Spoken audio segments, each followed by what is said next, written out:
Good morning, ladies and gentlemen. From our DG Research and Innovation television studio in Brussels, a warm welcome to this high-level dialogue on a forward-looking research and innovation agenda for climate neutrality by 2050. This morning, we have a very exciting panel of inspiring speakers lined up for you to provide their insights on how research and innovation can help accelerate the transition to net zero emissions by 2050. This event could not have been more timely. We are living in challenging times.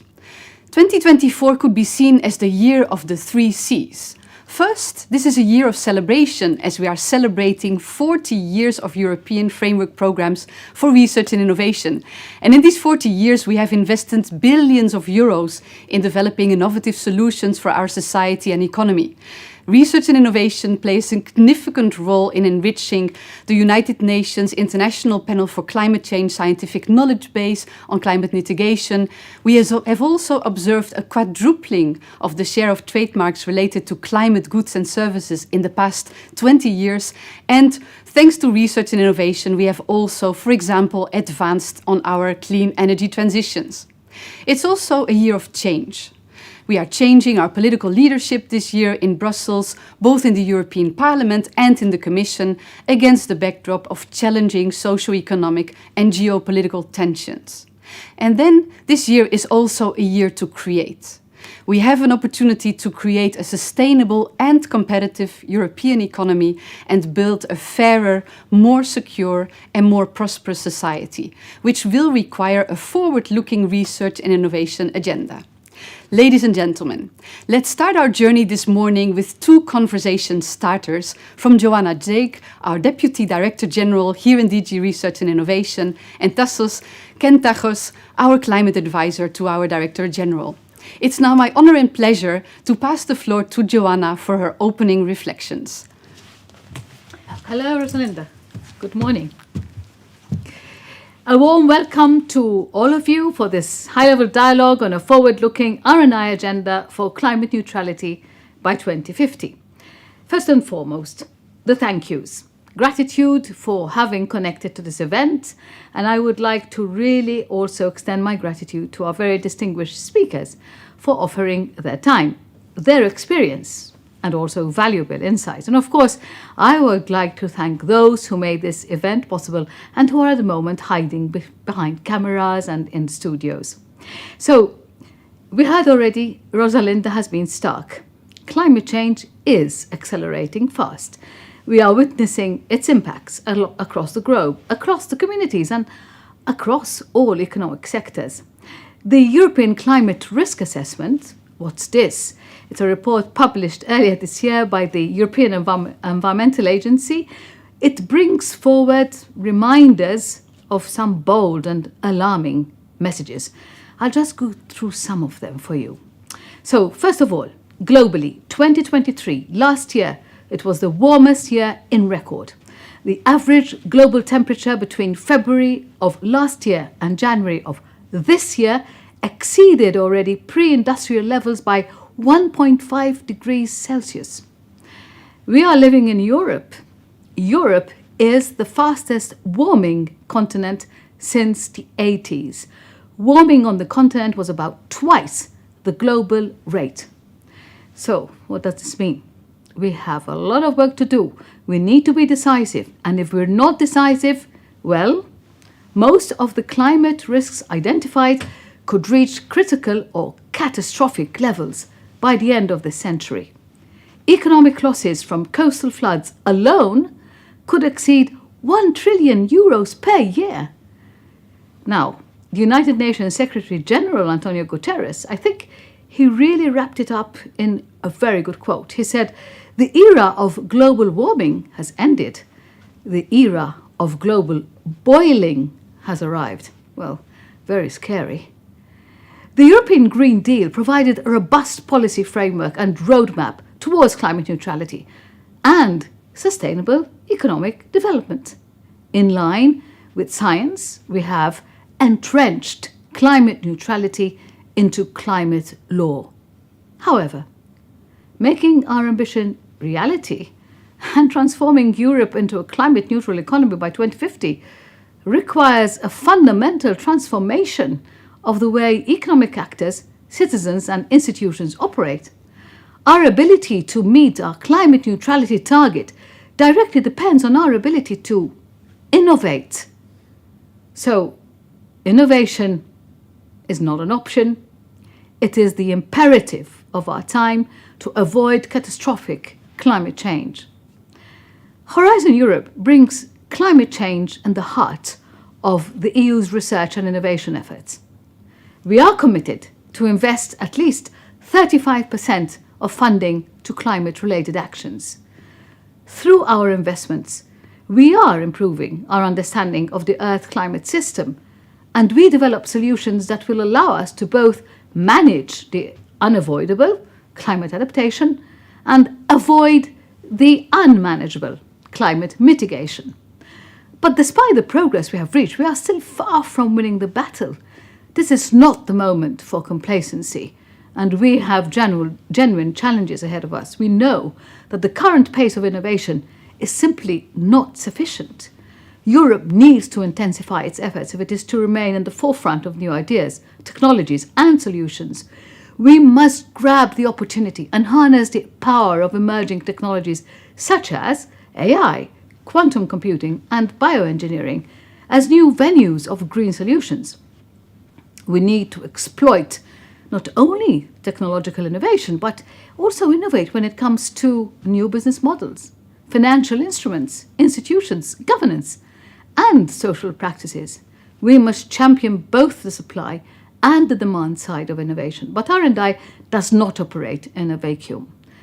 Technologies are already embedded in a social context, and it is the policy framework and systemic vision that we put in place that will determine whether innovation will materialize on time and will benefit or not all or only a few innovation. And innovation policy needs to operate hand in hand with policies around financial incentives, regulatory frameworks as well, manufacturing capacity, public procurement, performance standards, infrastructures, and also skills development. So, the global race is on. It is a global race to green transition. There are more than 70 countries representing 80% of global emissions, which have been pledged and have been pledging climate neutrality plans. Countries, regions, and companies able to innovate and create competitive advantage will capture faster the emerging value chains and opportunities from the green transition. According to the International Energy Agency, the global market for key clean energy technologies will be worth around 650 billion euros, and it's almost 3 times today's level. And this is not the only green sector that will witness strong demand and growth in the coming decades. Europe must remain in pole position in the race to invent, to patent, to commercialize the green technologies of the future. In this context, we must strategically engage with third countries to find the right balance between cooperation and competition. So, dear participants, we are entering a very challenging decade. The innovations we will manage to develop, test, and ultimately deploy at scale in the coming 10 to 15 years will define, to a great extent, our ability to reach our climate neutrality target and avoid catastrophic climate change, but also to safeguard our competitive advantage and security. This is, without any doubt, a make or break moment. And this is why we are honored today to have an impressive lineup of speakers who have agreed to share their views with us. Let's all take the opportunity to team together, to learn together and from each other. And I wish you all an enjoyable and fruitful event. So, Rosalinda, it's back to you. Thank you so much, Joanna, for these inspiring words. Welcome. And indeed, it's really important that we make sure that we tap the benefits and potential of research and innovation for our future. And now it's my great pleasure to ask Tassos to talk us through the findings of a brand new report commissioned by DG Research and Innovation on challenges, opportunities, and the path forward for priorities for research and innovation to accelerate climate neutrality. So Tassos, please join me, and the floor is yours. Thank you very much, Rosalinda, and good morning from my side. It's indeed a great pleasure to be here and give a brief overview of a study that we commissioned almost 2 years now on the research and innovation for climate neutrality by 2050, looking ahead in reality, looking in a more strategic way, what can be the challenges, the opportunities, and frame a little bit the path forward. So first things first, why we did it, what was the motivation? And of course, we all know that our ability to meet our climate neutrality target directly depends on our ability to innovate. At the same time, we know that the rate of innovation is not sufficient. We know today, for example, that only in the energy sector, at least 35% of the emission reductions that we need will come from technologies that they are not yet close to the market. And we also see that the last years, especially between 2011 and 2020, global innovation efforts in climate-related technologies have been plateaued or even decreased. We also know that we have some sectors and some areas which are extremely difficult to decarbonize. And of course, here we're talking about research and innovation. So long-term thinking and planning is extremely, extremely important. You cannot command innovation. It takes 10, 20, sometimes 30 years for an idea to go all the way to the market. Last but not least, as Joanna pointed out in her opening remarks, it's not only about reducing emission, it's about also Europe becoming and remaining actually competitive in the global value chains that will emerge in this transition. So the study in a nutshell, we looked, let's say, beyond 2030 to capture solutions and technologies which are still far from the market, mitigation solution technology. So this is not about adaptation. This report focuses on the mitigation side. We work very closely from the very beginning with the Joint Research Centre, the European Environmental Agency, and DG Clima in this report. It was led by ICF and with the 5 institutions that you see there on the screen.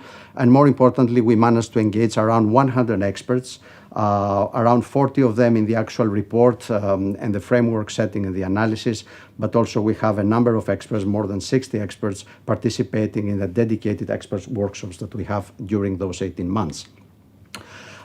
We had 4 research questions to structure a little bit the study. So the first one is to understand which might be the climate mitigation solutions or groups of solutions that there are both high risks, and by high risk we mean that they are still not yet close to the market, so we still need to take some risks and do some research and innovation and investment, but also high impact, that they have a potential, of course, to mitigate.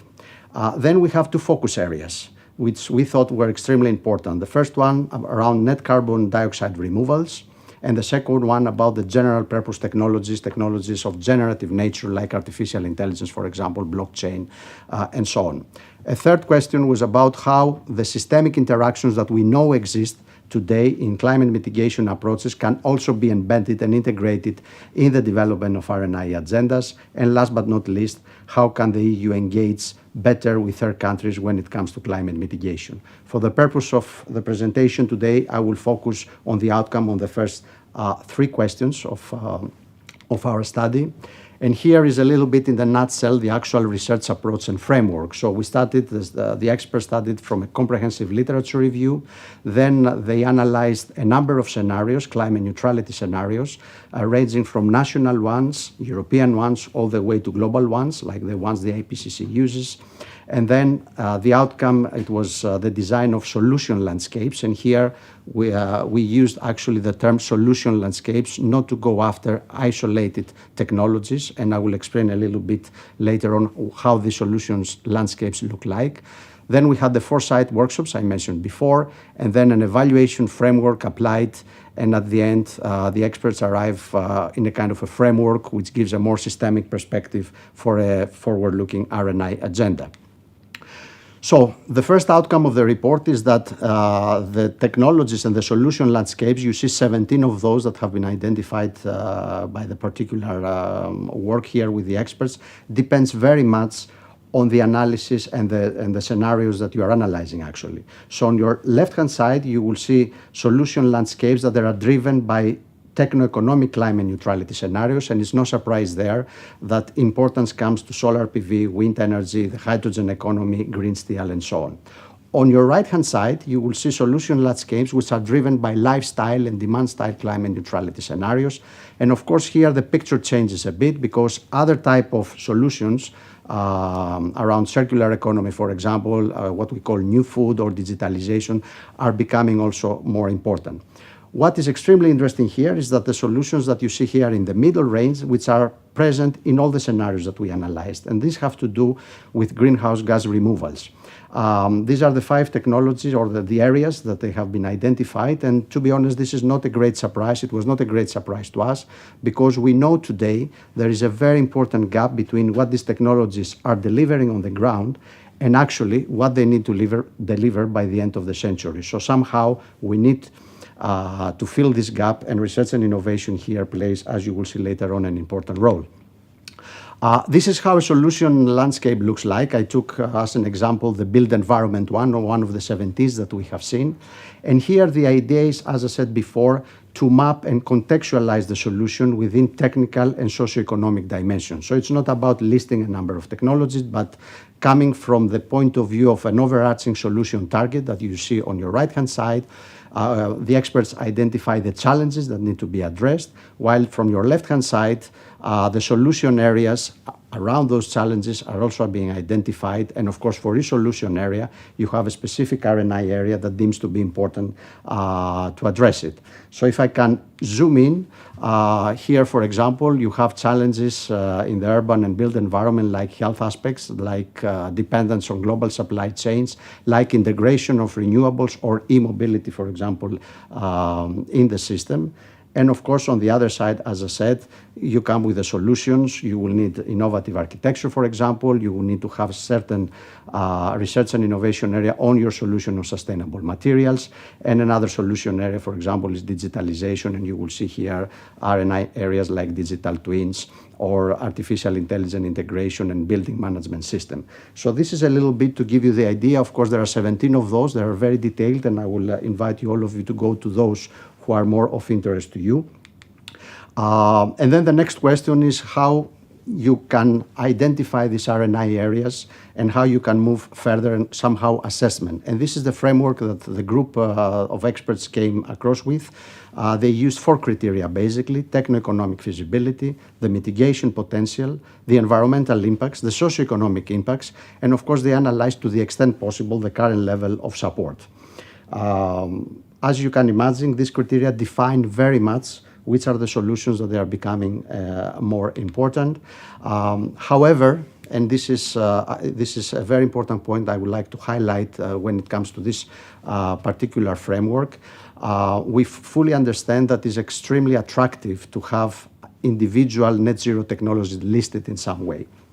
However, this can be quite problematic because there are some significant risks in picking a priori winners. Why there are some risks? Because we know there is high uncertainty and dynamism in the innovation landscape, so that makes it a priori very difficult to foresee which technologies actually will go to the finish line. Of course, there are limitations that we need to be aware ourselves when it comes to anticipatory capacity of R&I institution. And of course, it's the immense complexity and nature, which is both social, economic, and technical, of the net zero transition. So in that respect, this evaluation framework should not be seen as a framework to pick winners and losers, but actually mapping promising technologies within a specific domain. Moving forward, of course, and that's the second point I would like to make, is that solutions do not operate in a vacuum. In this particular study, the experts decided to have what we call a human-centric approach. I think they are very much inspired by the Sustainable Development Goals and the discussion around it. So they made specific efforts to link the solutions and the R&I areas that were identified before, or the broader list of those, because the list was quite big in the very beginning, with the broader societal needs. And these are the 6 societal needs here that the experts felt was extremely important. So having this in mind, the solution landscape, the framework that I mentioned to you before, and the thinking of societal needs, the report advocates to use to structure basically the research and innovation areas around three nexuses. The first one is the mobility, the built environment, energy nexus, and you hear there the solution landscape that are below that one. The second one, circularity, industry, including also the carbon removal parts of that particular nexus. And last but not least, of course, the nexus around agri-food, which is own carbon removal parts as well. So it's a reshuffling of the original nexuses that we have seen before. However, there is a very big advantage when somebody structure the different solutions around these nexuses, because it allows better to capture what we have seen in the beginning of the report, trade-offs, complementarities, and spillover effects, sorry. So this is a little bit the results, how they look like. So for the particular, if we go on the nexus on circularity and industry, for example, you see a lot of blue because technologies around circularity, for example, are becoming important. You also see important areas about carbon capture and storage or hydrogen. And similar, if you go to the other nexuses, you can have similar results here. In the agri-food system, for example, you have a lot of green, which represent what the experts said, new diet. For example, regenerative agriculture, seed breeding, alternative proteins, and so on. We have seen also areas which they have a lot but untapped potential, like ocean-based ecosystem removals, for example, and in general mitigation coming out of the ocean and the water, and of course the terrestrial ecosystem removals.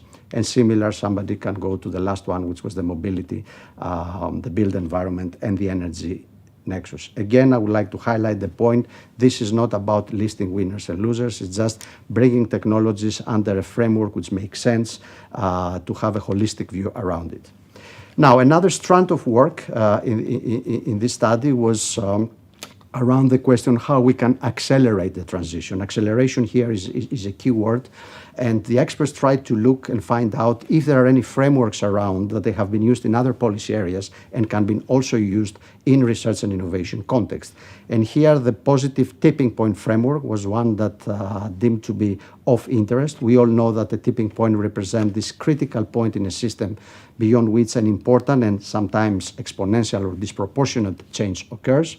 And this is a kind of a framework that, at least in the last 5 years, brought a lot of attention to many experts and many policy analysts. And the question is how you can identify those levers that need to be actioned upon to create the right conditions to have this emergence of large-scale systemic tipping points. So 5 case studies took place during the report to see if this framework actually can work for research and innovation. We won't have the time, of course, to go through the studies, but what I would like to leave with you today, it's all documented, of course, in the report, is to leave you with the levers that they have been identified, and they are extremely important when we think about research and innovation in a forward-looking manner. So you have 6 of those: the economic competitiveness and affordability, as well as the performance and attractiveness, I think are the easy ones. These are no-brainers in terms of levers. But we have seen that there are some others that sometimes they are not in our radar. For example, capability and information. If you see stakeholders as agents of change, you need to make sure that they have the right information and adequate capacity to act upon. Another important one, which I would like to make a comment here, is the cultural norms and desirability, something we forget about. But of course, solutions are socially acceptable and need to be socially acceptable and desirable. Now, this the fact that these levers have different types of DNA is not of a surprise to us, because we know that when we're talking about climate neutrality, you will need both technological and behavioral disruption. And this is a very nice graph that encapsulates that spirit, done back in 2021 and discussed very much during the study. So actually, in order to capture not only what you have in the extremes of this axis, only when technological behavior is there, or behavioral disruption is there, or technological disruption is there, you will need to capture this middle range when you have both technological and behavioral disruption in place for you. So that's extremely important. Going now towards the end of my presentation, I would like to give few points on the two focus areas that we had. As I said before, the first one is the role of general purpose technologies like artificial intelligence, blockchain, synthetic biology, quantum computing. And when these were analyzed vis-a-vis the technologies and the solution space in the three nexuses I said before, we have seen a lot of potential to become critical enablers. Now, it's easy to say and hard to do because this is not going to happen automatically. Why? Because on one side you have a huge list of opportunities. Actually, the opportunities are enormous when it comes to the sectors that these technologies can be applied: new materials, precision agriculture, energy efficiency optimization, intelligent mobility systems. So the list is quite long. But at the same time, you need to address certain barriers and certain risks from the very beginning. Data, for example, we will need a lot of data and of high quality data to do this. Skills or other shortage of skills can be a barrier. And we need to create platforms to bring together the AI developers and the experts on decarbonization field. These communities of practice are not yet existing to the extent necessary. And of course you have risks. Some of them are the standard risks that you have in the discussions about artificial intelligence, security, safety, privacy, the biases that you have in some of the data and the models. What I would like to point out here is the elephant in the room, which is the environmental footprint of these technologies. So in terms of emissions, of water use, of e-waste, we need to be very conscious and see from the very beginning how these practices can also have the minimum environmental footprint.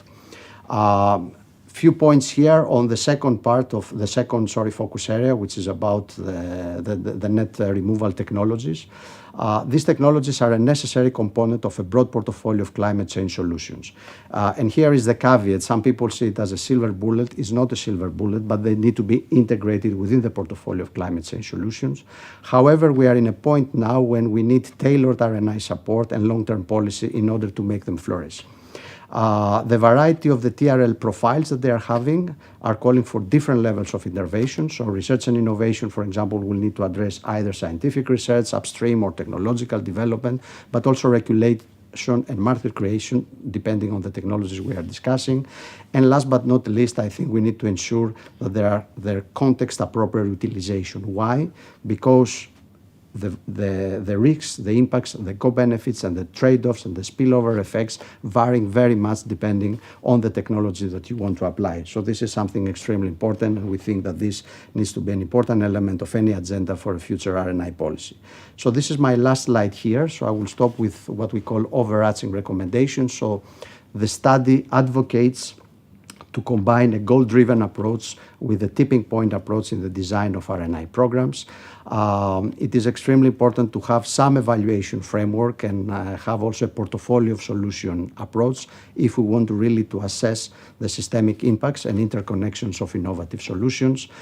In the next 5 to 10 years, harnessing the potential of these generative technologies, emerging technologies, will be extremely, extremely important. We need to increase and think about deeper on our support around less mature but still high impact or potentially high impact solutions. Some of those we have discussed in the CDR, but also ocean-based mitigation, next generation storage, green hydrogen, new food, sustainable foods, you name it. What is also important here that we should not forget technological areas which are of transversal nature, for example, circularity. Last but not least, we need to foster experimentation. It is extremely important that we develop pilot projects that they bring and test this innovative solution at different scale together in order to move forward. So with this one, I will stop here. I will invite you all, of course, to go to read the report, which sometimes it's very comprehensive and quite heavy, but there is a lot of information there. And with this one, I would like to thank you all for your attention. And I will pass again now the floor to Rosalinda. Thank you so much, Tassos, for this very enriching presentation, which is a beautiful scene setter also for the panel discussion that is about to start.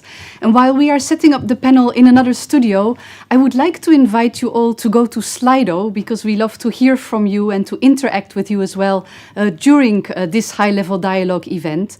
So you will see the QR code on the screen. Please connect to Slido. Please use Slido also to leave your comments, questions, questions for the panelists.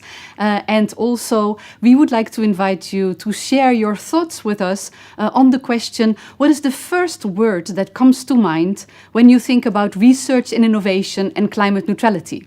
So please share your thoughts on Slido on this question. And then in the meantime, we are setting up the panel in the other studio. I'll go there really fast and I'll see you back in a few minutes. Thank you.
Ladies and gentlemen, and welcome back at our high-level dialogue event on defining a longer-term research and innovation agenda to accelerate climate neutrality by 2050. And I'm here in the RTD studio with an excellent panel And it's my real pleasure to welcome Kurt van den Berge, Director General of the Climate Directorate of the European Commission.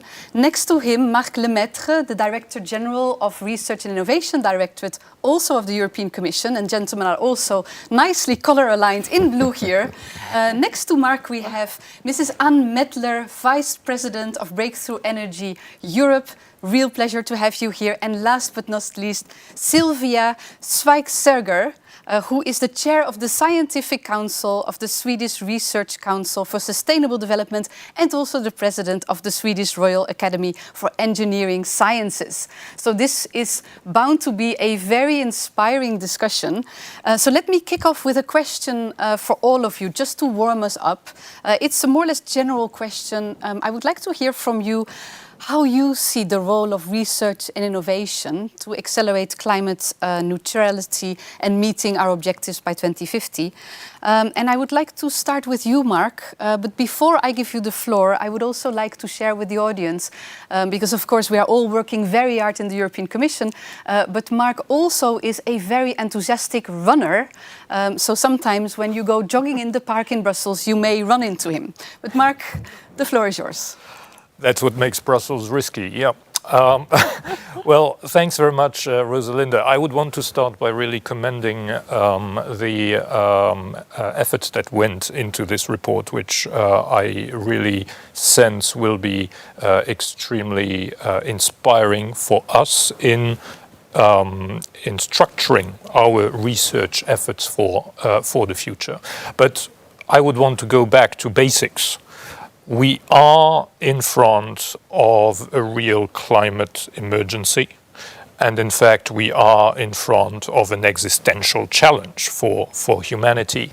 And so humanity does have to focus on this challenge with all its strengths and all its intelligence. And clearly, we do not today have the tools, the technologies to overcome this challenge, and we know the clock is ticking extremely fast to find those solutions. So clearly, efforts in research and innovation are central to eventually succeed here. I would see four main areas of focus for our research efforts going forward.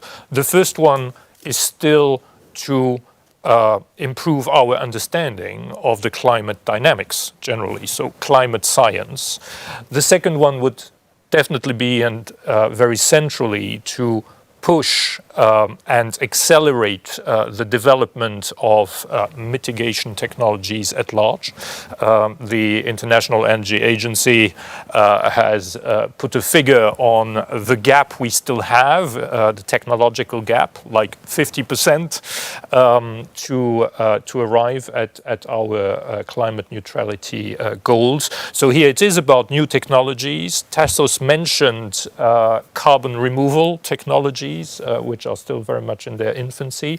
It's about lowering costs, of course, of the technology, having low environmental footprint for those technologies. It is about a portfolio approach, not betting the whole house on one or the other technology. And it is ultimately about fast deployment and scaling, where of course research then takes a back seat, but needs to ensure that there is the appropriate follow-on action. Third area, the area of behaviors. So we venture there more into the psychology and what makes people decide in their daily lives. And finally, last but not least, system change. I think the notion of aiming for positive tipping points so that indeed systems switch is a very useful one here. Great. Thank you so much, Mark, for these really valuable insights. I would like to move to you, Sylvia, now. I have the same question for you, but maybe you can put in a bit of the academic perspective on this question.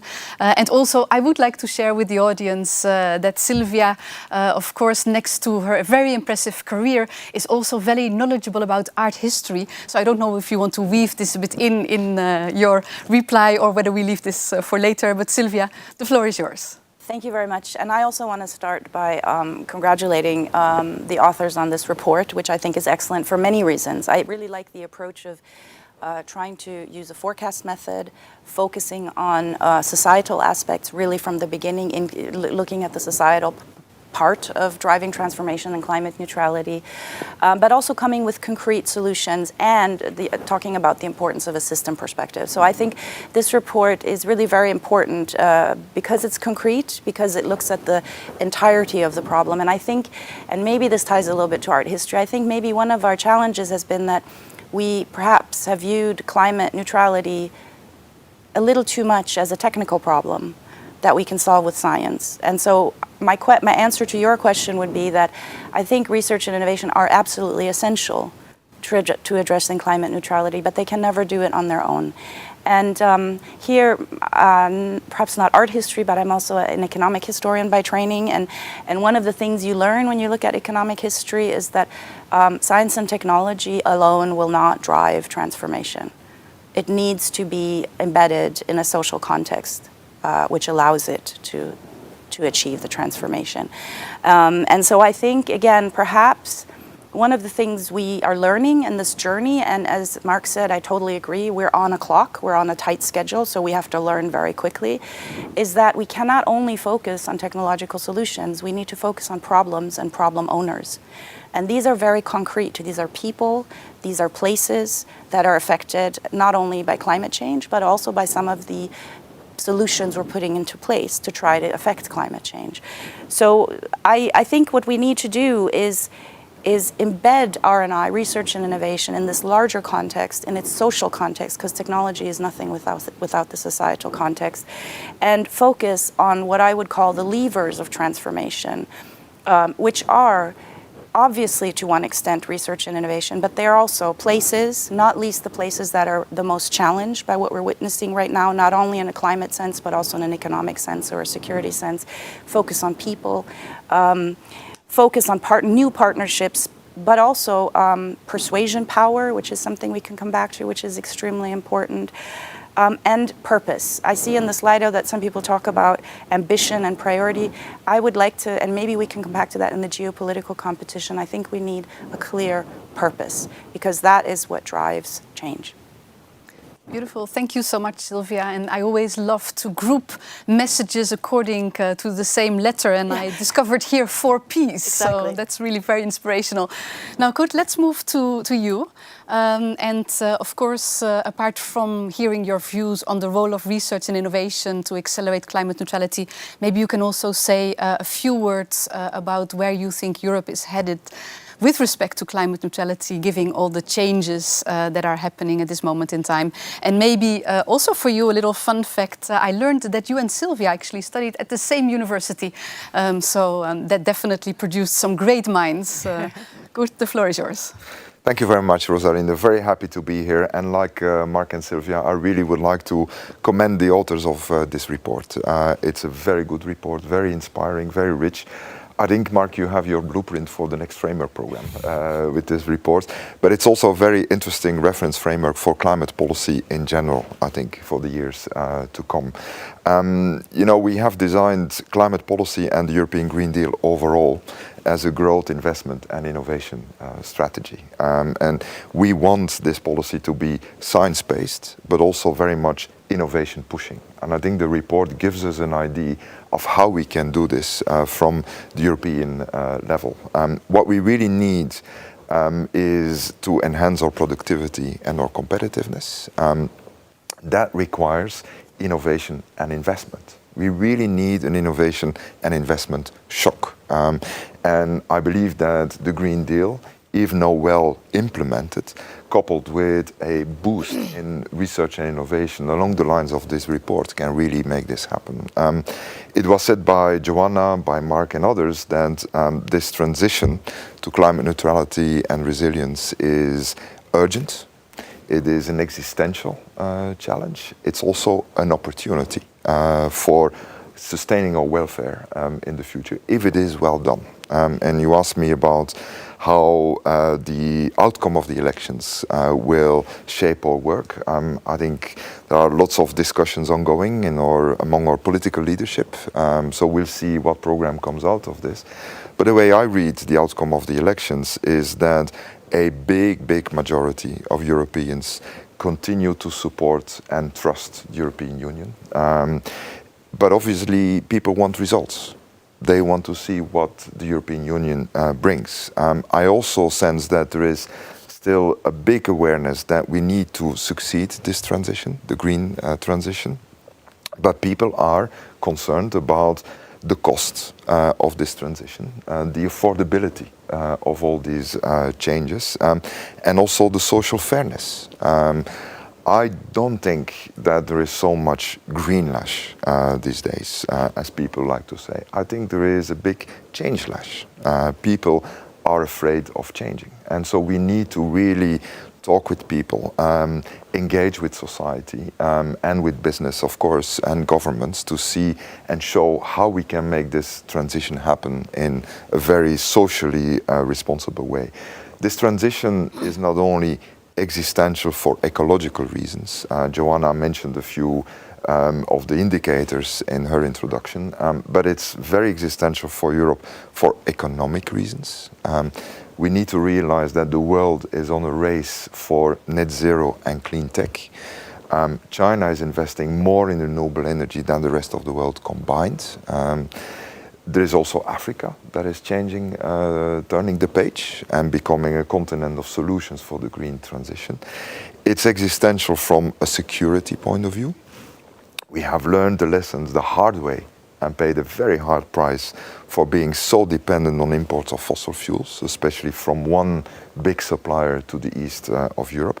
But it's also socially a very important agenda. We will, in the best circumstances, have a climate that is 3 degrees warmer. We will probably be the last generation that knows what a stable climate is. But it will be the most vulnerable in our society that will bear the highest costs for this. So we need to succeed in this transition. We don't need a discussion anymore on the climate ambition. The ambition is set. What we now need is implement what we have agreed with the 2030 framework. We need to streamline that to make sure that the framework is conducive to investment and innovation and not hindering it. But we really need now to make sure we have an industrial policy in place, that we have the right approach to just transition, and that we have the international collaboration. And we need to look beyond 2030. We need to give the predictability that we can implement this transition towards 2050 in a very cost-efficient manner. And that's obviously where research and innovation come in big time, because by definition, you are working on the long term, but also for delivering solutions short term. Very good. Thank you so much, Kurt. So last but not least, Anne, over to you. And maybe just for the audience, I also know that you are an extremely talented karaoke singer. So you may also want to sing your intervention. I will spare you, but thank you for the opportunity. No, just to say also from my side, it's a great piece of research. I very much appreciate the anticipatory character. I also see that it really underlines the importance of technologies. Of course, we know that at least 35% of the technologies that are needed to reach climate neutrality are still in prototype and demonstration phase. So we have our work cut out for ourselves. Europe has actually a very proud tradition of getting clean technologies underway. I mean, whether it's wind, including offshore wind, solar, those were developed here in Europe a few decades ago. So, you know, we can rightly say that we saw the climate emergency not just since yesterday. So there is really something that we can be very proud of. However, looking at and offering maybe some impetus for change in the future, I think where we have fallen short is we have focused too much on the early stages of the innovation cycle and have not seen the entirety of the innovation cycle, where especially the scaling and commercialization phase, which tends to be the phase also when the cost of the technology goes down. That's very critical, and I think here we need to do better. So to be clear, I think R&D and R&I has done its job, and this is then more industrial policy, the scaling and commercialization we need to prioritize. I think, I know later we will speak more about the geopolitical situation, but given you know, the current state of play, we really urgently need research and innovation in areas that matter. And here I'm thinking particularly after the invasion of Ukraine, 2022, a weaponized natural gas. I think we needed to zero in very quickly on what are the emerging clean technologies that can reduce the demand for natural gas. And there's a whole slew of them. I mean, whether that's a long duration energy storage, clean industrial heat. I think there we needed to really double down and say, this is what is needed now, and we're really going to go for it. I know that's difficult in a 7-year sort of prescriptive research program, but I'm just saying I think maybe here we need more flexibility, that when we have these kind of shocks to the system, that we can quickly zero in on what is needed. I will say also now, looking at critical minerals, I think we need research in substitution. What can substitute for these critical minerals? In wind, we know we have a dependency, or we have lost essentially the ability to make permanent magnets in Europe. So really become much more granular on what is needed now and then zero in on that. The last thing I will say, and of course I have the privilege of being here with former colleagues. I now more in I'm in the philanthropic sector, but working very closely with business. This cannot happen without very close involvement of the business community, and especially those companies that operate at the clean technology frontier. So what I'm always calling for is a new generation of public-private partnership where we can leverage the best of each other. We, of course, I'm very privileged to say, have an excellent public-private partnership with the European Commission and the European Investment Bank. That's the EU Catalyst Partnership, which is all about first-of-a-kind commercial scale projects, because what matters in clean energy is not just the research, but it's actually building that first plant. And that's very expensive. There's a lot of risk. So sharing that risk is really fundamental. I'm glad that we have now already gotten 2 projects underway. One is an e-methanol project in northern Sweden. The other one, a long-duration energy storage project in Sardinia. There's more to come. There's huge potential in Europe. And I see this from my colleagues who operate from outside of Europe. They look to Europe, you know, for the innovation potential that we have. And so, if I can also say something about the elections, I believe that this approach that we have taken with the EU Catalyst Partnership is really the way forward for the Green Deal. Because as Kurt rightly said, yes, this is climate, but this is also security, energy resilience. This is also competitiveness. This is investment. And I think for the Green Deal 2.0, all of that can be combined, and I think that is really maybe one of the responses to what we heard and saw on Sunday in the elections, because that will make that path, I think, more inclusive and more promising for people. Great, thank you, Anne. Very inspirational, all 4 of you. I would like to invite you to have a quick look at the Slido poll results. So if we can show this on screen as well. Let's have a look what our audience basically thought of when talking about research and innovation and climate neutrality. I see here very big urgency, which of course also resonated well with what was said here in the TV studio. Does any of you want to quickly react to what we see here on screen? Well, a very quick comment. I think we all agree with the urgency, but I really would like to see much more opportunity in bold. How do we transform this challenge into an opportunity? I think that's the mindset with which we need to look at the future, I think.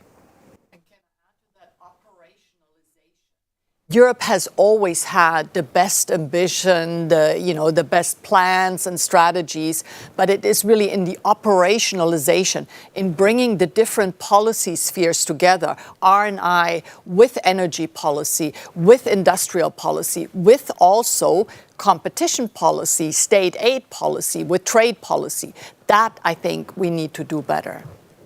Great. So we would add 2 O's to this list: opportunity and operationalization. I forgot what to pronounce. Anyway, let's go back to our conversation, and I would like to move the conversation a bit more towards money, because it's very clear that we will need to have a lot of investments, including in research and innovation, in order to accelerate the climate transition. We are, of course, very proud that we have the biggest publicly funded framework program for research and innovation in Europe, with Horizon Europe, 95.5 billion euros in this programming period.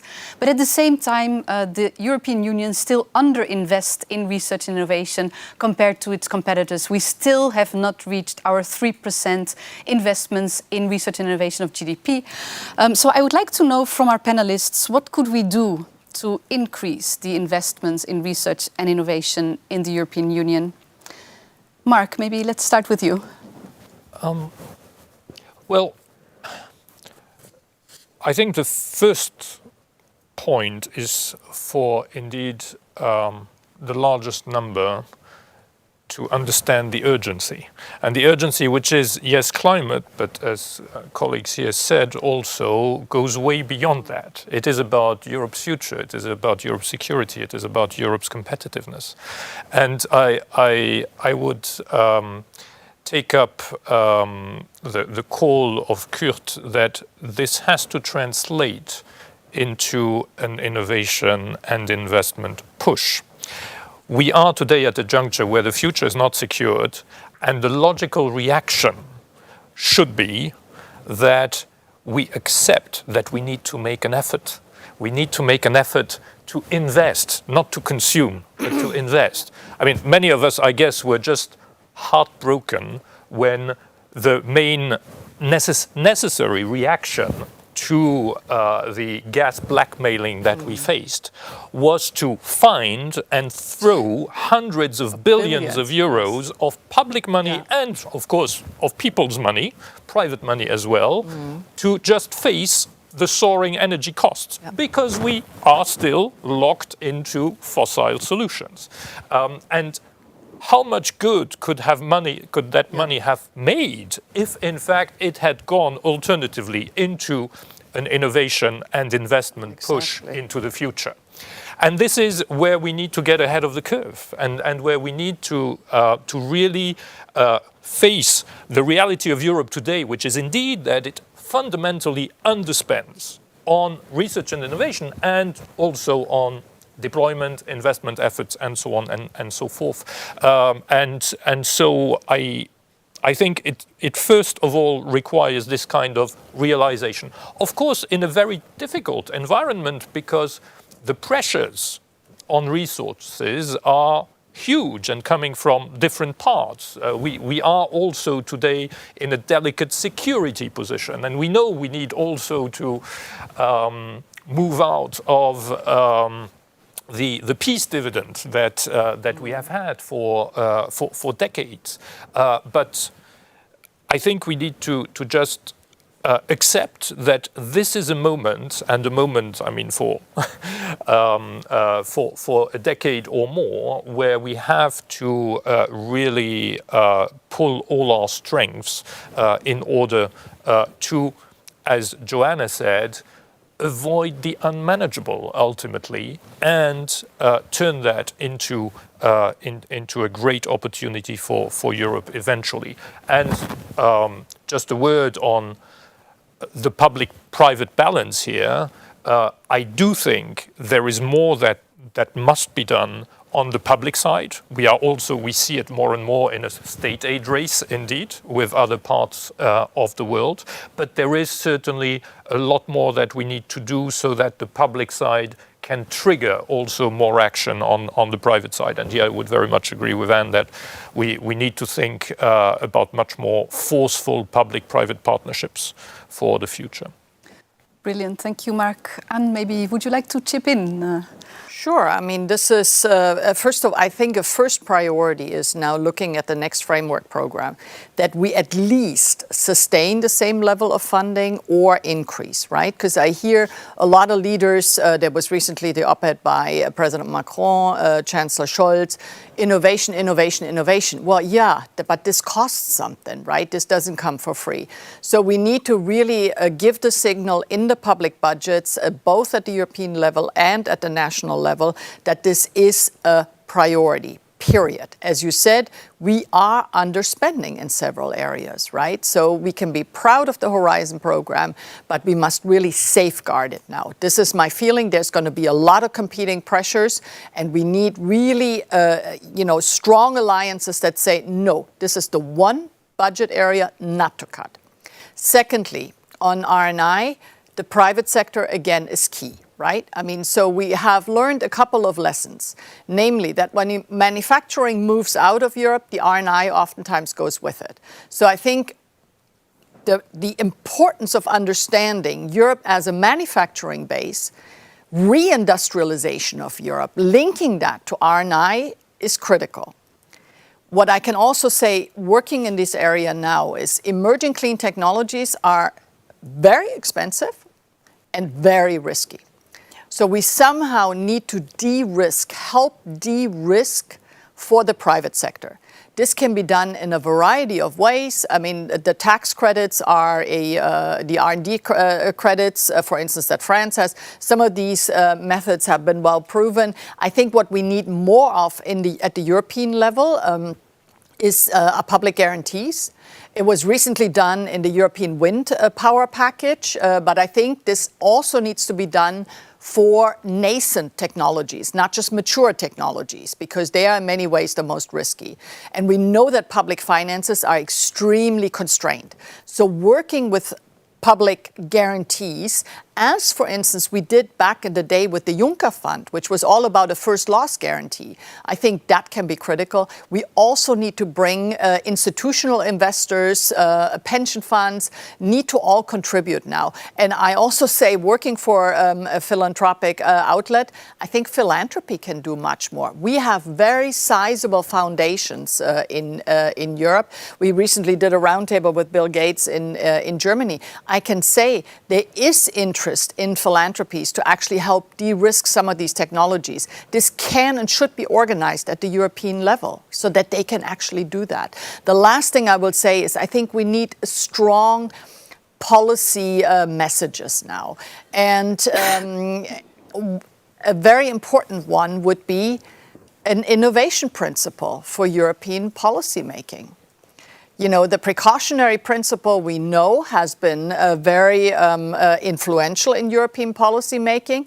And to be clear, because I know that some will want to misunderstand me, I am not saying do away with the precautionary principle, but we need an innovation principle. We are in a very serious situation. We will not get out of it without really leapfrogging and demonstrating to the world that we are serious about innovation this time around. And the innovation principle could facilitate that. So I would very much welcome that.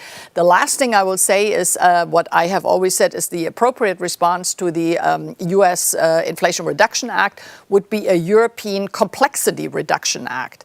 We know that, I'm sorry to say, you know, we pile strategy over strategy and regulation on regulation, really to go back and to say, you know, what can we streamline? What can we make easier? What can we do away with? You know, what don't we need anymore? So this Complexity Reduction Act could really do a lot, in my opinion, to unleash R&I in Europe.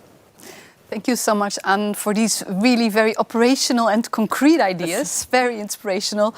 I'm moving now to you, Kurt, because I remember that we were discussing innovation principle many years ago. So maybe you could add a few concrete thoughts on your side on how to increase our investments in research and innovation in Europe.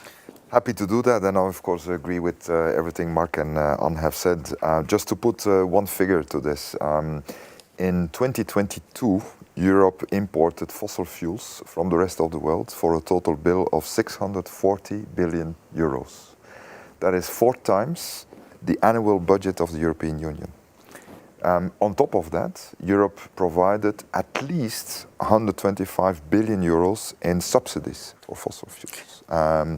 That's the order of magnitude that we're paying for importing fossil fuels, which we burn, it's gone, and it destroys the planet. Now, if we were to use all that money, as Mark was saying, for investing in research and innovation, it would make such a big difference. I read in reports from the OECD that R&D investment is the best value for money you can have. Apparently, according to empirical analysis, every euro spent on R&D leads to 6 times more cumulative emission reduction than a euro spent for adoption of green technology. That is for me a very significant indicator. But obviously we need, at this moment in time, speed, scale and scope. We need to accelerate. We cannot afford to put money into R&D that will only deliver by 2050. We really need to move very, very quickly. One thing that I see, if we look at figures, is that Europe has increased its spending on R&D from 1.8% of GDP in 2020 to 2.3% in 2020. So that means that we have increased. At the same time, we have reduced emissions by a hell of a lot. And we have increased our GDP. Our economy has continued to grow. So that is a very attractive correlation. I would hope there is causality, but we can't prove this. It's a very good correlation in any case. So we need to continue on this path now, really with scale, speed and scope. With Fit for 55, the Green Deal in general, we are creating a massive market in the future for green products, for sustainable solutions. That market will be there. There will be a return on investment, but we need to catalyze the investment right now. And the key word for me is what Anne said, it's de-risking.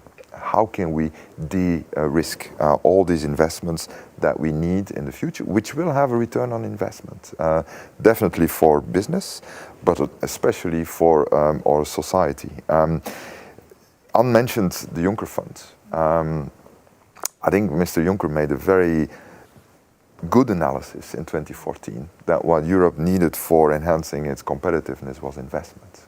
And I think he brought a lot of good instruments and money to the table. But you will also remember, Anne, that at the time we had a hell of a job finding projects. There were no projects, or not a lot. What we see these days is that the project pipeline is overflowing. We see this in the number of final investment decisions that are ready to be taken. We see this in the Innovation Fund, which is 6 times oversubscribed. We see this also in the figures from Horizon Europe. So we now need to make sure that we mobilize all the investments to these projects that are waiting, and they are being mobilized because of the directionality and the predictability that climate policy and the European Green Deal has brought. So we can do all this, but we need to make it happen now. I think the industrial partnerships are very important in this.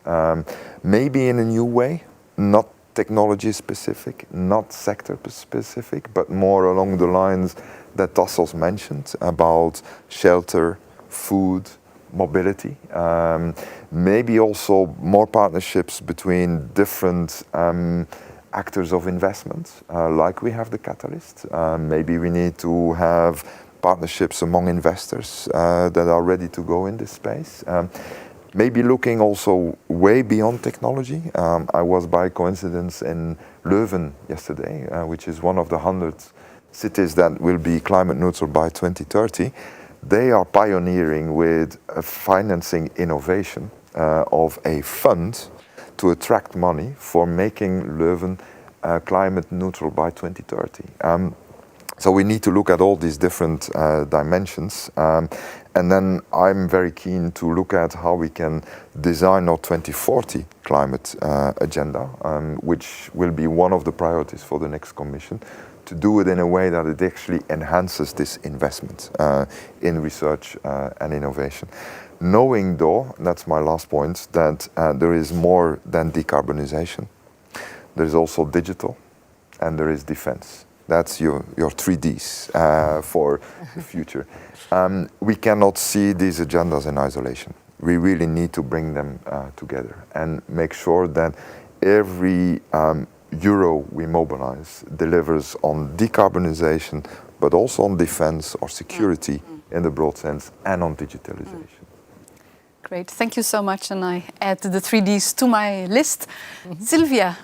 Yeah, I mean, I think a lot has been said, and I think we're all in quite a lot of agreement. What I would just add to what has been said, I think, which we need to focus on a lot more, is that when we compare ourselves to China and the US, we're dealing with fragmented R&I systems. And the problem is we're dealing with it both on the supply side and on the demand side.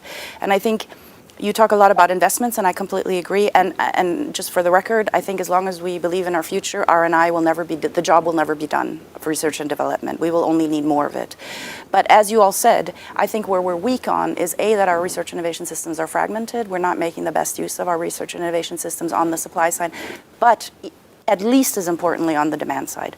And here we go to the lack of market integration. We go to the inability, I would say, I mean, I've been studying innovation policy for 20 years and working for government on innovation policy. Our inability to mobilize pre-commercial public procurement for innovation. And I think what I mentioned initially, which I think you're all talking about, is in a way a lack of purpose. If we look at what has been driving innovation instrumentally in the US and China, it's been defense. I think we can create our own purpose, and that would be, as some of you have, or some of us have talked about, is something like a green DARPA, where we link security, defense, and climate neutrality, because, and then obviously link it to innovation, because that will create a market, that will create a purpose, and that will create a driver. Because one of the things, we always look at DARPA, for example, and we wonder why in Europe we can't create a DARPA. And I think the big problem is that we're not committed to procuring the solutions that are being provided. We lack the demand aspect. So I think we need to do a lot more on the demand side. Perhaps I'm going to contradict myself a tiny bit. I do think that we need to focus on critical technologies. I think that Europe is falling behind on critical technologies, disruptive technologies. There is work that looks at Europe's strength in complex technologies, and we don't look good on that. And it also has to do with uptake, and it has to do with what you said, Anne. We cannot only not do climate neutrality without industry, we also can't do technology development and uptake without industry. It's critical, and that's why we have to revisit industrial partnerships. A very basic fact is, I think, Mark, you were talking about it, but if we look at R&D spending, industrial R&D spending, we're behind. We're lower than China and the US. And so one of the things we have to think about is, why is our industry not spending more on R&D in Europe? And partly it has to do with what you're saying with Anne, with manufacturing is incredibly important. But there are other things, and foundations. So how can we create an environment where companies want to invest more in R&D? And I think we need more than just subsidies. I think we need a general environment. We need a stronger market. We need a stronger demand for innovation. So I think these are some of the things that I would just add to all the things that you have said. And I think it leads us to the point, as we're all saying, that we have to rethink our instruments. We have to rethink our partnerships. And we have to rethink the purpose.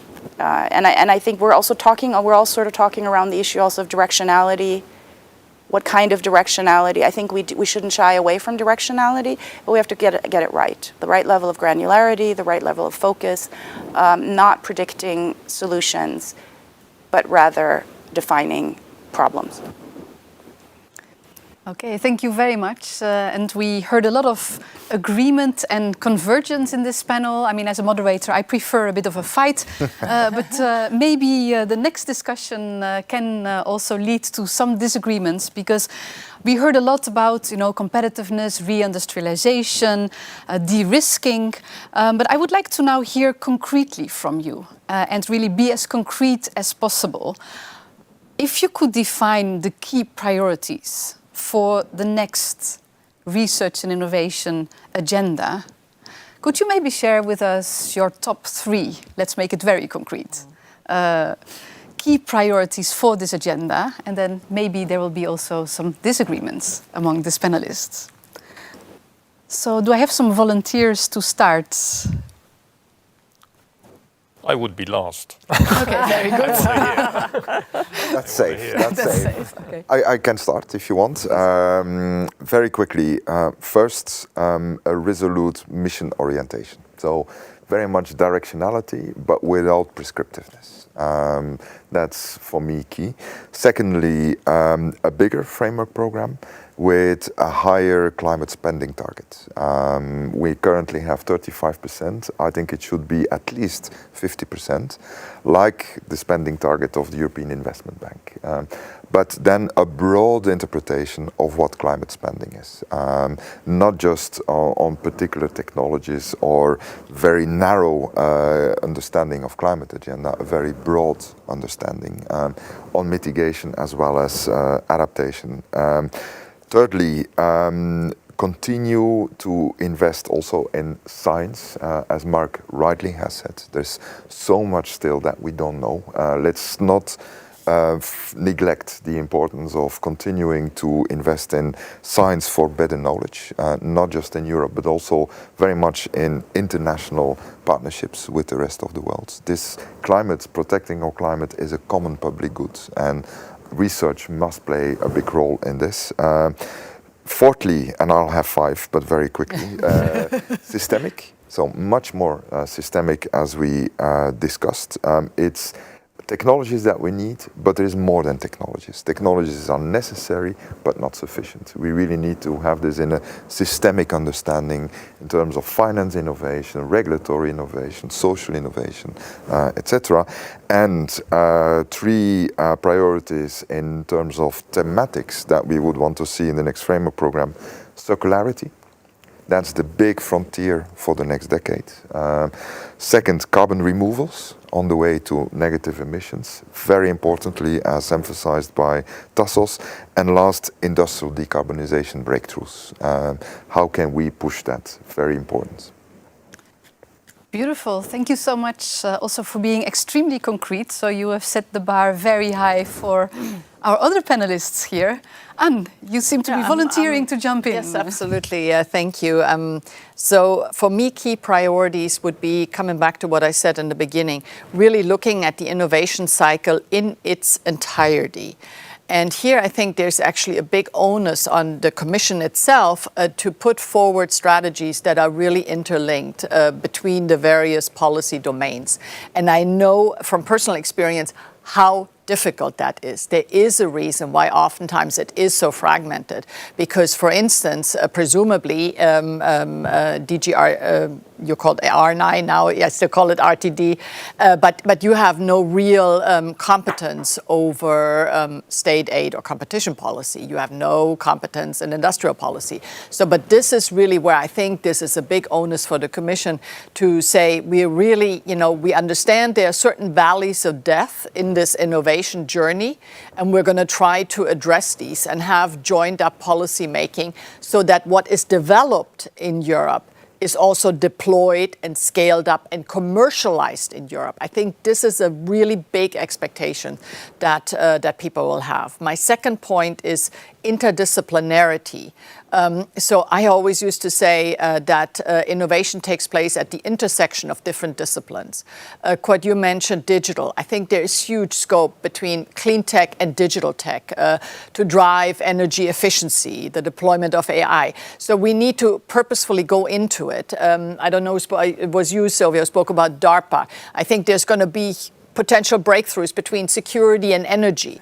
So we really need to get much better at this interdisciplinary approach to policy making. And again, I know that's a tall order because this will mean that different departments will have to work very closely together and align.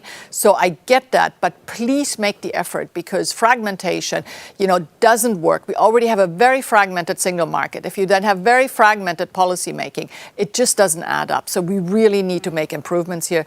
The last thing I will say is we always need to look at all of this from a global perspective and also from sort of reality. Europe is a resource-poor geography. You mentioned these staggering figures of what we pay for fossil energy. We don't have fossil energy.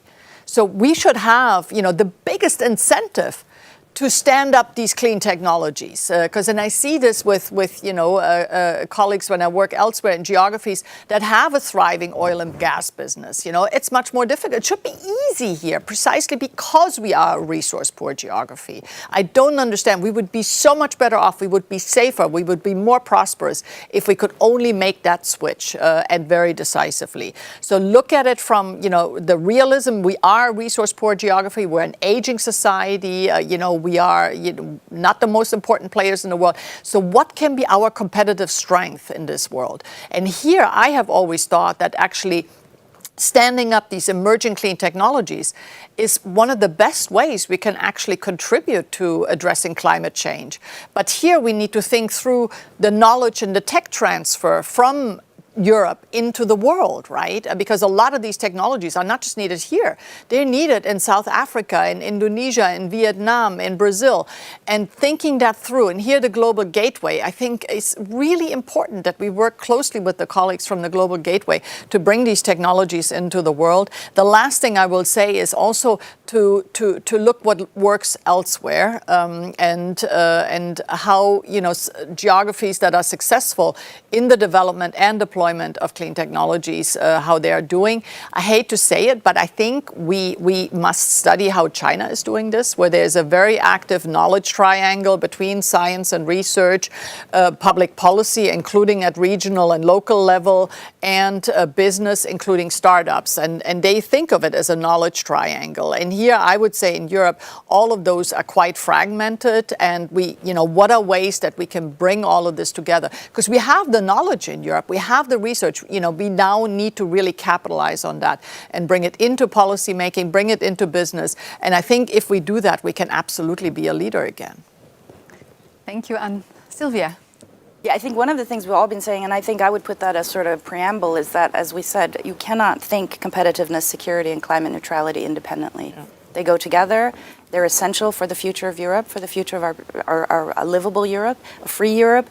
And all of it is underpinned by research and innovation. So I think that we just have to agree on that. And then we come to the point you made, Mark, that we have to agree on that, and then we have to agree on investing in that.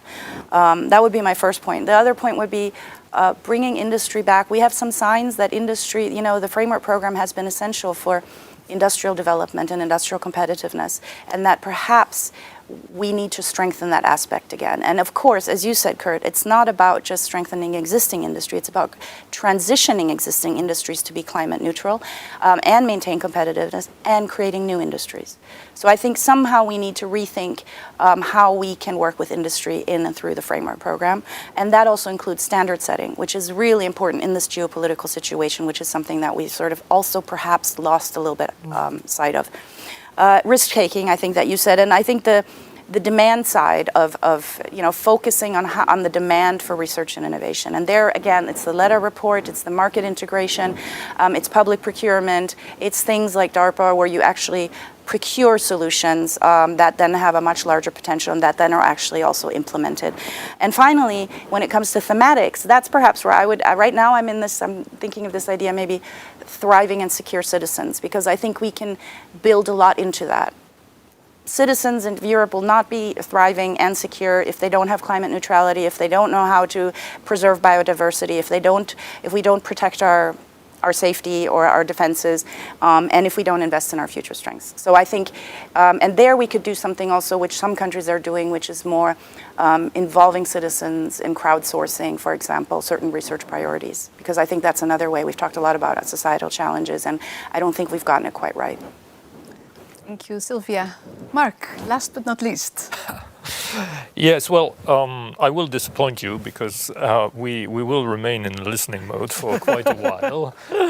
And we are being helped today, but also more structurally with Sylvia being part of a high-level group right now, reflecting on the ideal shape for the next framework program. But I think that what colleagues said leads me also to interpret your question first in a broader way. How can we, across Europe, with all the research and innovation efforts, get a bigger bang for our buck? Because let's not forget, the research framework program is indeed, let's call it, the jewel in the crown when it comes to research and innovation efforts in Europe, but it only represents 10% of the public effort in research and innovation. So we need to worry about the entirety, and for that we need to put definitely efforts into being aligned in priorities, overcoming the fragmentation that was denounced rightly, I think, here.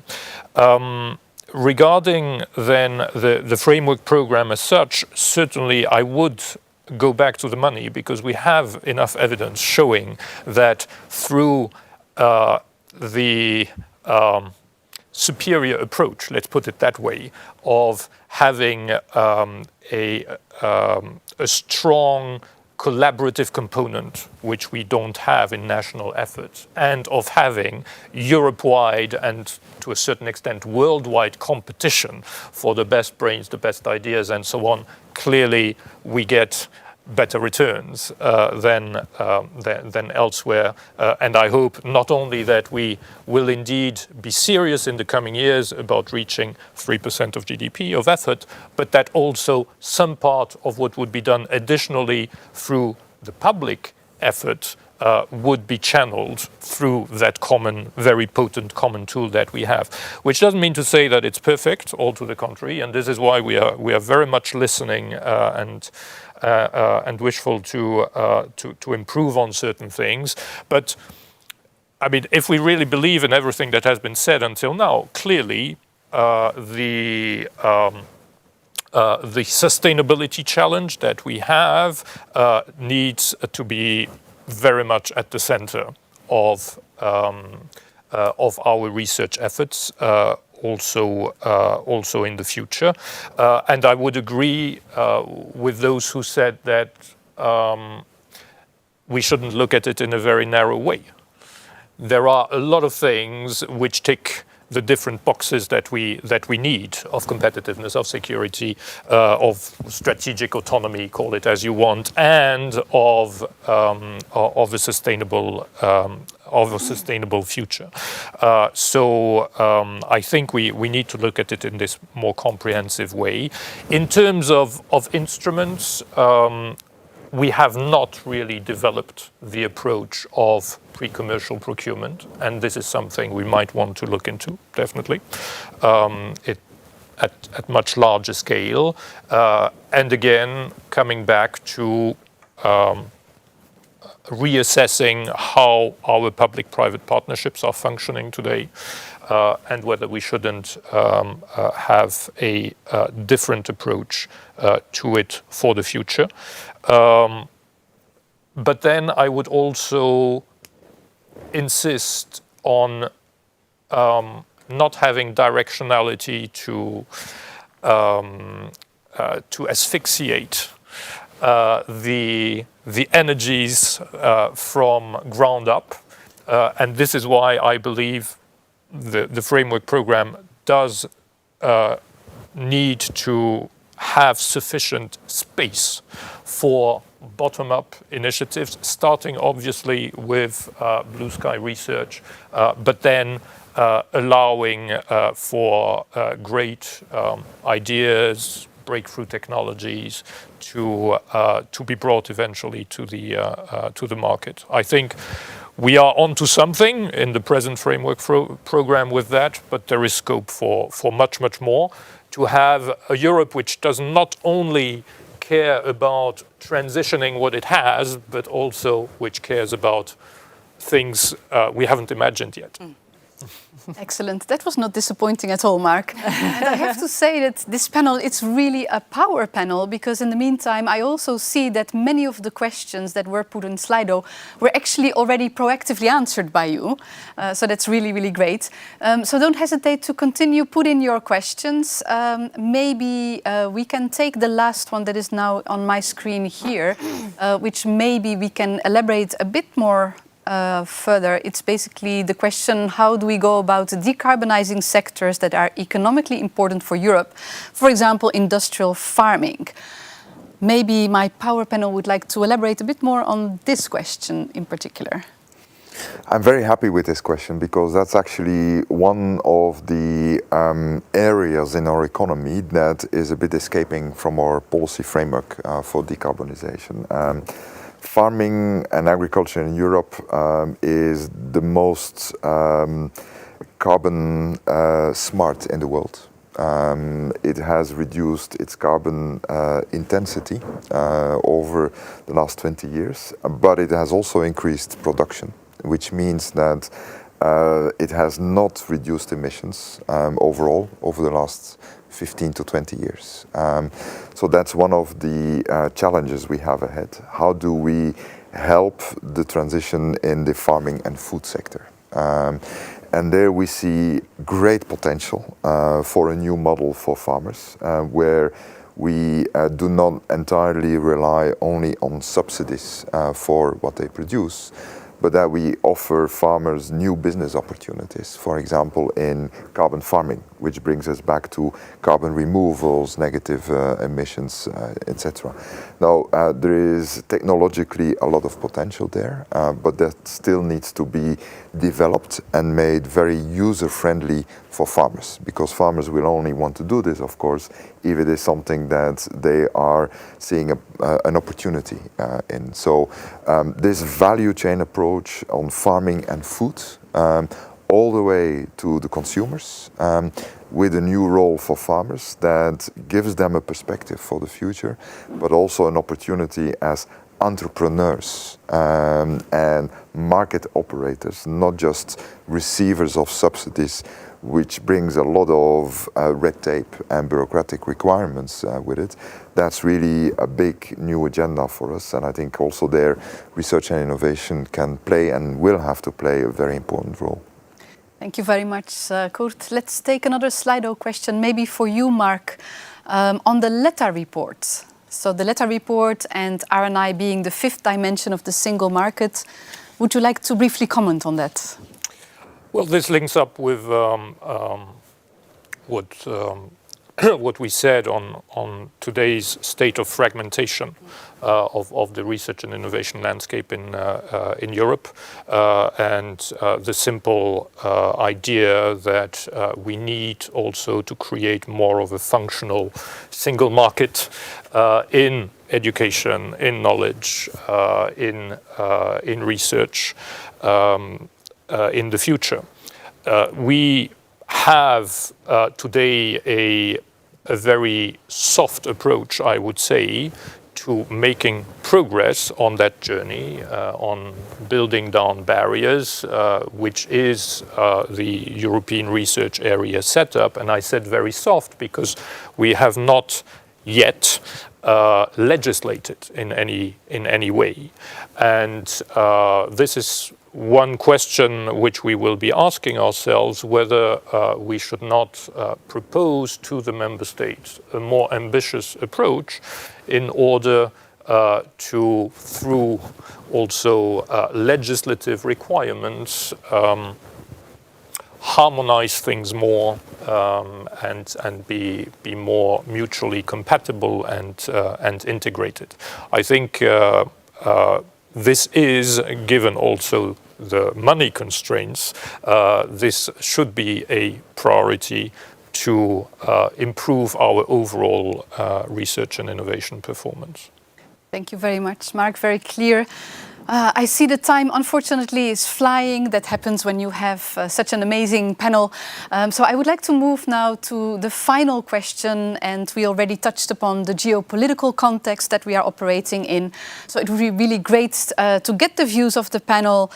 What do you see would be the right approach to international collaboration when we talk about green research and innovation? And maybe Anne, Sure. would you like to start? Well, the geopolitics is obviously key. Everything is now, we are seeing essentially the geopolitization of the economy, right? And here I think sometimes there are concerns about protectionism. I think that's not always the right approach. I always speak about protection.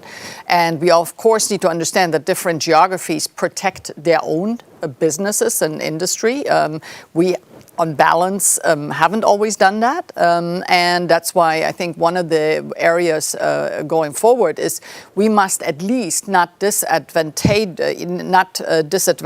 our own businesses and industry just because they are in our regulatory remit that we impose on them what we wouldn't impose or can't impose on others. So not protectionism, but protection. I mean, to think differently about it.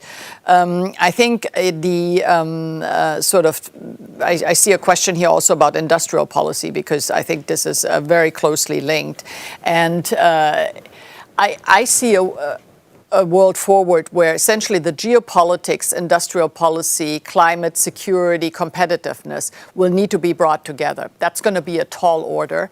But I will also say that looking at industry and geopolitics, there is no security for us in just continuing the way we have, right? It's very expensive. Kurt always said it. You know, we have in our geography the highest energy prices in the world. Other have cheaper prices, so that already puts us at a disadvantage. We also know that now we double down on LNG. That's extremely volatile. There's no security in this. And this is why, I mean, one of the approaches that I would like to put forward is essentially to try to price in security into policies and what we purchase and products. I go back to what I said about 2022. The war in Ukraine erupts in February. By the summer 2022, our gas prices are 6 times what they were before the war.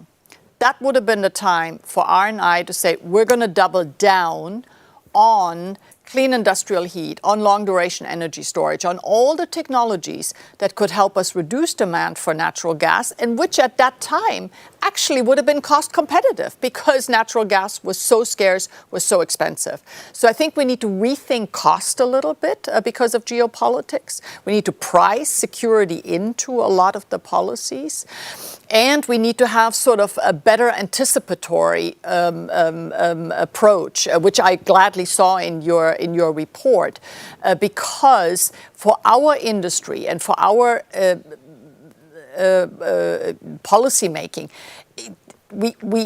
there is no security in doing more of the same, right? More fossil energy is not the way forward for us. But here also because our businesses are, of course, in global competition, we need to help them through this transition. It's a tough one. If you're an energy-intensive company in Europe today, you're going to have a hard time. And chances are, maybe you're shutting down operations, et cetera. We're seeing that, right? In fertilizers, in steel, in different sectors. So here, it's very important that when we talk clean tech, we don't just talk about startups that are, you know, just really quite, I wouldn't say marginal to this process, but these are they are developing the technologies that are needed now in old industry. I hope I'm making sense. And if we do that, we can keep industry in Europe and we can be globally competitive and we can address some of these geopolitical challenges that we are facing. I think this is really important that we don't just think clean tech here and old industry there, or big companies here and startups there. A lot of it will need to be about bringing this together in fruitful ways. And there's no better place than R&I. Yeah. So this is really, I hope that you consider this now part and parcel of your job. Thank you, Anne. Mark, how should we approach international cooperation in the future? Well, we have this, I think, magic response to say that we want to be as open as possible, but we will be as closed as necessary.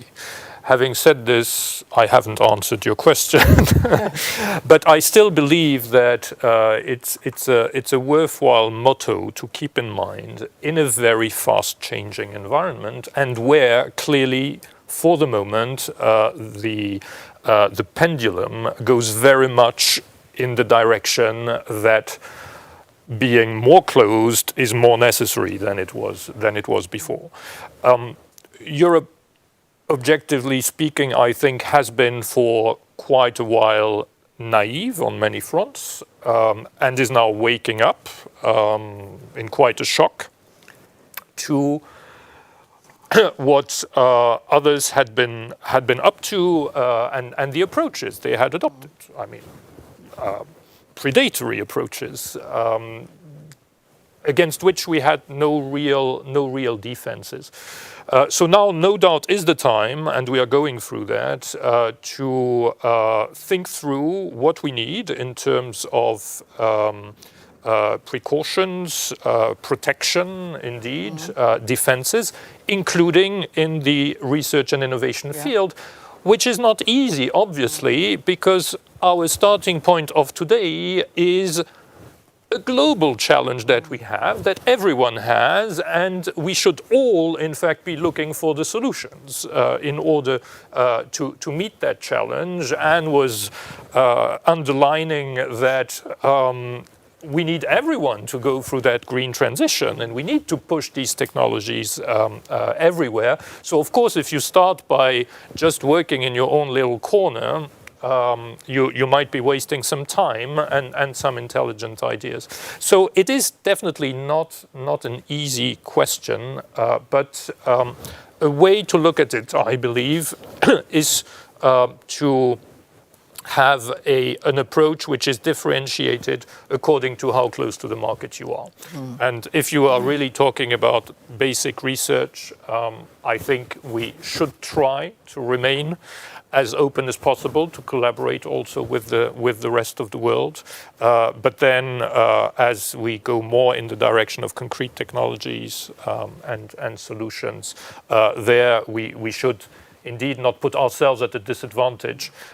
You were talking about protection, and I like to speak about level playing field, basically to adjust to what others are doing. And if others indeed are going big time for state aid, like through the Inflation Reduction Act, well, we cannot totally ignore that, even though we know that a state aid race has its downsides. So it is about that. It is about indeed the regulatory environment. CBAM, Carbon Border Adjustment Mechanism, is exactly that logic, to say we want a level playing field. And if others play ball, we are willing to play ball. Just one quick point on the level playing field. Kurt was right. We're still subsidizing fossil energy to a very high degree. My point is, we're not creating a level playing field within Europe. How do we ever expect these young technologies to scale and to become cost competitive if we are subsidizing the technology that's already the incumbent and has all the infrastructure and is already so well placed, right? So here we really need to think this through, because innovation in energy is actually very non-differentiated. It's not like buying a new iPhone, right? I mean, whether you fly on an airplane with SAF or kerosene won't make a palpable difference, but it will make a big difference in price. So, you know, as long as we keep subsidizing fossil energy, I predict we are needlessly slowing down the deployment of these young technologies. Exactly. Okay, so now we have been talking also about the sense of urgency. I know, Kurt, you have an urgency coming up in a few minutes, so I'll pass the floor to you first, and then we go to Sylvia. Good. But very quickly, I think very good things have been said. Whatever we do, we need to adopt a global perspective on everything we do. We need to be aware what is happening in the rest of the world. Secondly, I think the policy you have of associating countries that are like-minded is a very good policy, I find. Really pushing for reciprocity and the level playing field, which I find is a very good approach. Thirdly, we will need to have many more partnerships, win-win partnerships with the Global South. For our own interests, because we need access to resources, but also to help those countries in the South to leapfrog to a clean development so that they don't get locked into fossil fuel-based development. So also there, research and innovation cooperation will play a very important role. And fourthly, I would say then what we need to have as our tagline for the future is competitive sustainability and security. We need to see everything in that framework. Sustainability is our goal, but we need to make sure it is globally competitive. And we need to factor in, as Anwar said, security in everything we do.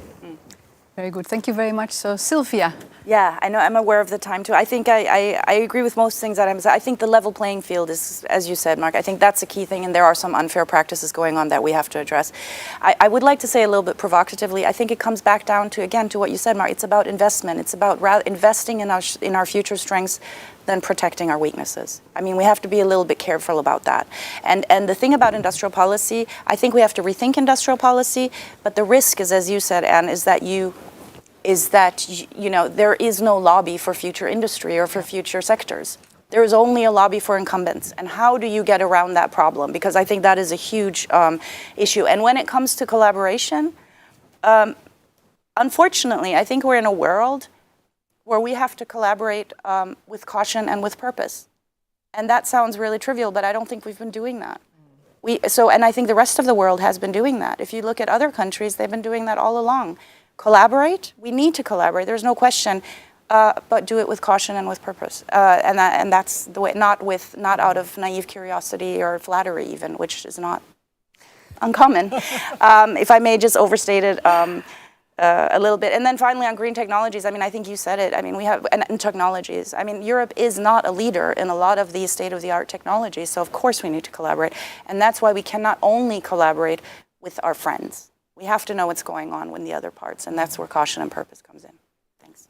Perfect. Thank you so much. I mean, unfortunately, we have come to the end of this high-level dialogue. I think with a panel like this, I would have preferred to go on for much longer.